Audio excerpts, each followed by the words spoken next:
نحمده ونصلي ونسلم على رسوله الكريم اما بعد فاعوذ باللہ من الشیطان الرجیم بسم اللہ الرحمن الرحیم۔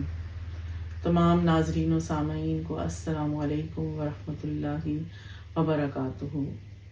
امید ہے آپ تمام احباب بخیریت و عافیت ہوں گے۔ اللہ تعالی ہم سب پر اپنا فضل و کرم فرمائے اور ہمیں ہدایت اور انعام یافتہ بندوں کے راستے پر استقامت کے ساتھ چلنے کی توفیق عطا فرمائے۔ منہاج القرآن کے پلیٹ فارم سے شائع ہونے والی بکس کے ریویو کے پروگرام کے ساتھ میں رخسانہ عالم آپ کی خدمت میں ایک بار پھر حاضر ہوں۔ آج کے پروگرام میں ہم حضور سیدی شیخ الاسلام کے صاحبزادے ڈاکٹر حسن محی الدین قادری صاحب کی لکھی ہوئی ایک شاندار تصنیف سوشل میڈیا اور ہماری زندگی، فوائد و نقصانات کا ریویو پیش کریں گے۔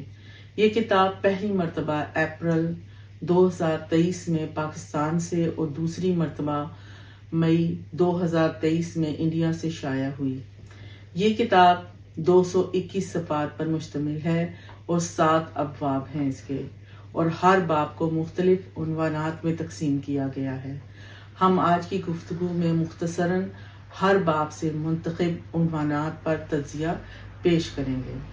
محترم ناظرین و سامعین، اس خوبصورت کتاب کے پہلے باب میں سوشل میڈیا اور اسلام کے تحت 6 عنوانات قائم کیے گئے ہیں۔ مثلاً سوشل میڈیا کی ضرورت اور اہمیت، لفظ مدینہ اور سوشل میڈیا کا باہمی تعلق، سوشل میڈیا کا ارتقاء، سوشل میڈیا ماہرین کی نظر میں۔ اس عنوان کے تحت مصنف نے 8 ماہرین کی رائے کو نقل کیا ہے۔ پھر اسلامی تناظر میں سوشل میڈیا کا استعمال کے عنوان کے تحت مزید 13 عنوانات قائم کر کے ان پر خوبصورت بحث کی گئی ہے۔ مثلاً امر بالمعروف و نہی عن المنکر کے فریضے کی ادائیگی کا سوشل میڈیا کے ذریعے سے ہونا، بغیر تحقیق و معلومات شیئر کرنے سے اجتناب اور مذاق اڑانے سے اجتناب، معلومات کی ترسیل کو بطور امانت سمجھتے ہوئے کرنا، خیر و شر میں تفریق پر مبنی مواد کی تشہیر کرنا، اچھائی کے فروغ کی ترغیب دینا، جھوٹ کی تشہیر سے کلیتاً بچنا، برے القاب سے پکارنے سے گریز کرنا، تانے دینا، گالم گلوچ اور عیب جوئی سے بچنا، کثرت گمان سے بچنا، سوشل میڈیا کو استعمال کرتے ہوئے کیسے خود احتسابی کو ممکن بنانا ہے، فحاشی اور بے حیائی کی ترویج قرآن و حدیث میں آئی ہیں، ان کا بیان کیا گیا ہے۔ پھر یہ کہ اوقات کار کو کس طرح تقسیم کرنا ہے تاکہ زندگی کے دیگر معمولات متاثر نہ ہوں، اصلاحی معاشرے میں انفرادی اور اجتماعی سطح پر جو ذمہ داریاں عائد ہوتی ہیں ان کا تذکرہ کیا گیا ہے۔ اس کے علاوہ قانون ساز اداروں پر جو ذمہ داریاں لاگو ہوتی ہیں ان کو بھی خوبصورت انداز میں بیان کیا گیا ہے۔ محترم ناظرین و سامعین، کتاب کے دوسرے باب میں اختلاف کے آداب کا ذکر کیا گیا ہے اور یہ کہ شدت پسندی کے کیا خطرناک نتائج برآمد ہوتے ہیں۔ اس باب میں عہد نبی میں صحابہ کرام کے درمیان ہونے والے علمی اختلاف کا ذکر کیا گیا ہے اور یہ بتایا گیا ہے کہ اس عہد میں اختلاف رائے کے کیا آداب تھے۔ اس کے بعد ائمہ کرام، ائمہ مجتہدین کے اختلاف کا ذکر کر کے یہ سمجھانے کی کوشش کی گئی ہے کہ اختلاف کو خلاف یا فساد میں تبدیل نہیں کیا جانا چاہیے۔ مصنف نے سوشل میڈیا پر اختلاف رائے کے آداب کو زہر بحث لاتے ہوئے شدت پسندی اور تکفیری رویے کی مذمت کرتے ہوئے اس کے سد باب پر روشنی ڈالی ہے، اور یہ کہ دین اسلام مسلکی اختلافات کی بنیاد پر تکفیری اور تشدیدی رویے کو اپنانے سے منع کرتا ہے۔ اس کے بجائے محبت و مروت پر مبنی مزاج اور رویے کو اپنانے کی تلقین کی گئی ہے۔ محترم ناظرین و سامعین، کتاب کے تیسرے باب میں سوشل میڈیا کی مختلف اقسام اور پلیٹ فارمز کا ذکر کیا گیا ہے۔ سوشل میڈیا کی اقسام کے تحت 12 اقسام کو بیان کیا گیا ہے، جن میں social network, media sharing network, discussion forums وغیرہ شامل ہیں۔ اس باب میں سوشل نیٹ ورکنگ سروسز کی کامیابی کے عنوان کے تحت تقریباً 34 چیزوں کو زہر بحث لایا گیا ہے، جن میں یوٹیوب، لائکی، ٹک ٹاک، واٹس ایپ وغیرہ شامل ہیں۔ محترم ناظرین و سامعین، کتاب کے چوتھے باب میں سائبر کرائم اور سائبر سیکورٹی کے حوالے سے سیر حاصل گفتگو کی گئی ہے۔ اس میں بتایا گیا ہے کہ سائبر کرائم ہوتا کیا ہے، سائبر مجرم کسے کہتے ہیں، سائبر کرائم کی درجہ بندی کس طرح سے کی جاتی ہے اور اس میں کیا کیا چیزیں شامل ہیں، مثلا انفرادی cyber crime, property cyber crime, تنظیمی اور حکومتی سائبر کرائم۔ اس باب میں سائبر کرائم کی مختلف اقسام کو بھی تفصیل سے بیان کیا گیا ہے اور اس کی تقریباً 12 اقسام کو درج کیا گیا ہے۔ پھر سائبر سیکورٹی ہوتی کیا ہے اور سائبر حملوں سے کیسے بچا جا سکتا ہے، اور اس کو بھی بہت ہی عمدہ طریقے سے زیر بحث لایا گیا ہے۔ پاکستان میں سائبر کرائم سے نپٹنے کے لیے جو قوانین وضع کیے گئے ہیں اسے بھی بہت عمدہ طریقے سے تحریر کیا گیا ہے۔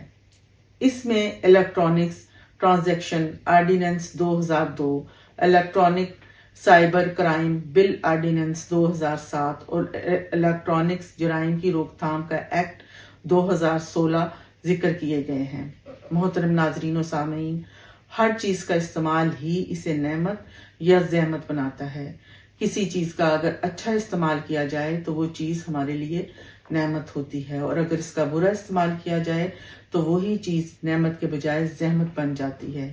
یہی بات سوشل میڈیا کے ساتھ ہے۔ مصنف نے اس کتاب میں تفصیل کے ساتھ یہ بیان کیا ہے کہ سوشل میڈیا کا اگر صحیح استعمال کیا جائے تو وہ تعلیمی، مذہبی، معاشی، معاشرتی اور سیاسی سطح پر کس طرح نعمت ثابت ہو سکتی ہے، اور کس طرح اس کے استعمال سے ایک انقلاب برپا کیا جا سکتا ہے۔ لیکن اگر اس کا صحیح اور مثبت استعمال نہ کیا جائے تو کس طرح سوشل میڈیا ایک زحمت اور دردسری بن جاتا ہے۔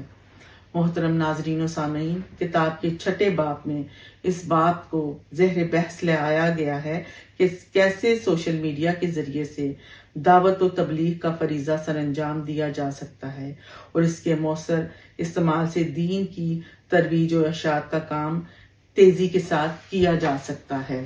اس میں دیکھنا یہ ہے کہ راستہ نبی پر چلتے ہوئے کار دعوت کو انجام دیتے ہوئے کس طرح جدید ذرائع کو استعمال میں لانا ہے۔ اس کا طریقہ مصنف نے کتاب میں بیان کیا ہے، اور اس کے تحت حضور اکرم صلی اللہ علیہ وآلہ وسلم کی زندگی کے چند گوشوں کو خوبصورتی کے ساتھ بیان کرتے ہوئے ثابت کیا گیا ہے کہ حضور اکرم صلی اللہ علیہ وآلہ وسلم کہ کس طرح وسائل و ذرائع کو دور نبوی میں کامیابی اور حکمت کے ساتھ استعمال کیا اور اس سے مثبت نتائج حاصل کیے۔ اس میں آپ کا لوگوں کو کوئی صفحہ پر بلانا، دعوت دین کے لیے عکاظ کے میلوں میں جانا، مساجد کو دعوت و تبلیغ کا مرکز بنانا، تحریری جو خط ہیں انہیں بھجوانا، دعوت دین کے لیے دور دراز کے علاقوں میں وفود کا بھجوانا شامل ہے۔ مصنف نے خوبصورت حوالہ جات کے ساتھ سوشل میڈیا کے ذریعے دعوت کو قرآن و حدیث کی روشنی میں ثابت کیا ہے۔ اس کتاب میں مصنف نے سوشل میڈیا کے ذریعے دعوت دین کے عمل کو مؤثر بنانے کے لیے ایک مکمل لائحہ عمل پیش کیا ہے اور تقریباً 17 تجاویز پیش کی ہیں، جن میں عمل کر کے دعوت دین کے عمل کو تیز ترین بنایا جا سکتا ہے۔ ان میں سے چند تجاویز یہ ہیں کہ معیاری اور اسلامی ویب سائٹس قائم کی جائیں، دینی شعور کی بیداری کے لیے واٹس ایپ گروپ قائم کیے جائیں، فیس بک پلیٹ فارم سے فائدہ اٹھایا جائے، اسلامک چینلز قائم کیے جائیں، ای میل کے ذریعے سے اسلامی مواد کی ترسیل کو ممکن بنایا جائے، آن لائن اسلامک کورسز کا اجرا کیا جائے، سوشل میڈیا پیجز قائم کیے جائیں، آن لائن اسلامی ثقافتی اور تاریخی پروگراموں کا اہتمام کیا جائے، سوشل میڈیا کا مفید استعمال سکھانے کے لیے تربیتی ورکشاپ کا اہتمام کیا جائے، مشترکہ ٹی وی نیٹ ورک کے قیام کو عمل میں لایا جائے، مختلف سوشل پلیٹ فارمز کو استعمال کیا جائے، روزانہ کی بنیاد پر سوشل میڈیا پر دعوتی عمل میں مصروف رہنا، مستند دینی دہارے سے لازمی وابستگی کو اختیار کیا جائے۔ مصنف نے سوشل میڈیا کے استعمال کے اہم بنیادی اصول بھی اس باب میں بیان کیے ہیں۔ محترم ناظرین و سامعین، اس خوبصورت اور معلوماتی کتاب کے آخری باب میں شیخ الاسلام ڈاکٹر محمد طاہر القادری کے ویژن کو سراہا گیا ہے اور اس بات کا ذکر کیا گیا ہے کہ کس طرح سے شیخ الاسلام نے اس تحریک اور مشن کے آغاز سے ہی اشاعت اسلام کے لیے جدید ذرائع سے استفادہ کیا۔ اس سلسلے میں ان چند تاریخی فیصلوں کا ذکر بھی کیا گیا ہے جو شیخ الاسلام کے ویژن اور دور حاضر کے تقاضوں کو سمجھنے کی صلاحیت کو واضح کرتا ہے۔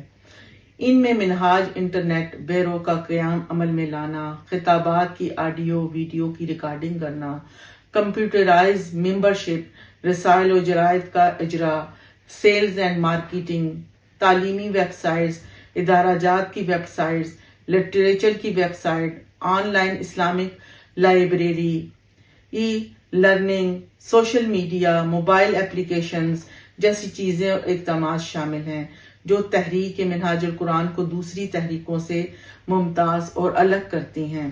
محترم ناظرین و سامعین، اس خوبصورت کتاب کو خریدیں، پڑھیں اور اپنے بچوں کو بھی پڑھائیں تاکہ سوشل میڈیا کے صحیح استعمال سے ہم واقف ہو سکیں اور کسی بھی قسم کی گمراہی سے ہم اور ہمارے بچے بچ سکیں۔ اس کتاب کو بطور تحفہ دوسروں کو دیں تاکہ آپ بھی نیکی اور ہدایت کے کام میں شریک ہو سکیں۔ انہی الفاظ کے ساتھ اپنی میزبان رخسانہ عالم کو اجازت دیں۔ انشاءاللہ اگلے پروگرام میں پھر ملاقات ہوگی، تب تک کے لیے اجازت دیجیے۔ اللہ حافظ۔ وما علینا الا البلاغ۔